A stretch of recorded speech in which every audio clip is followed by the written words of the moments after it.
Welcome to our channel. Today we how to subscribe with Roofstock One to invest like a pro, quick tutorial step by step clearly. To get started with Roofstock One, begin by visiting the official Roofstock website. Once you're on the home page, navigate to the Roofstock One section.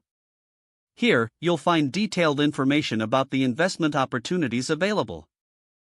Next, create your account by clicking on the Sign Up button.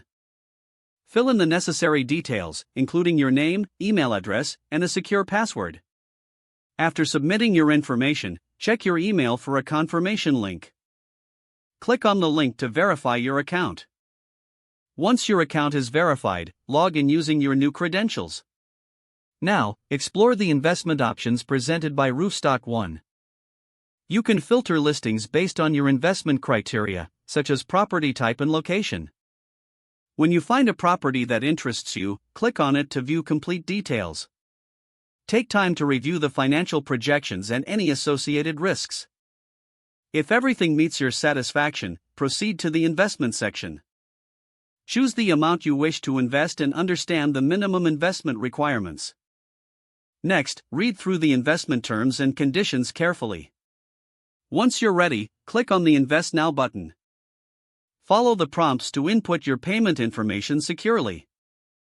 After submitting your investment, you'll receive a confirmation email regarding your transaction. Keep track of your investments through your Roofstock One dashboard. That's how you can begin investing like a pro with Roofstock One. If the page does not load, refresh the browser or try again in a private or incognito window. Make sure you are using the correct email address, then retype it carefully to avoid small typos. If your password is not accepted, use the reset option and create a new. Check your spam folder for verification or security emails, then complete any requested confirmation steps. Enable two-factor authentication if available to improve account security and reduce unauthorized access risk. After signing in, review your profile details so your contact information and settings are accurate and current. If you see an error message, note it down and try again after restarting your device and internet connection. Log out when you finish, especially on shared devices, to keep your account and payment information secure. Don't forget to like this video and subscribe to our channel for more step-by-step tech guides.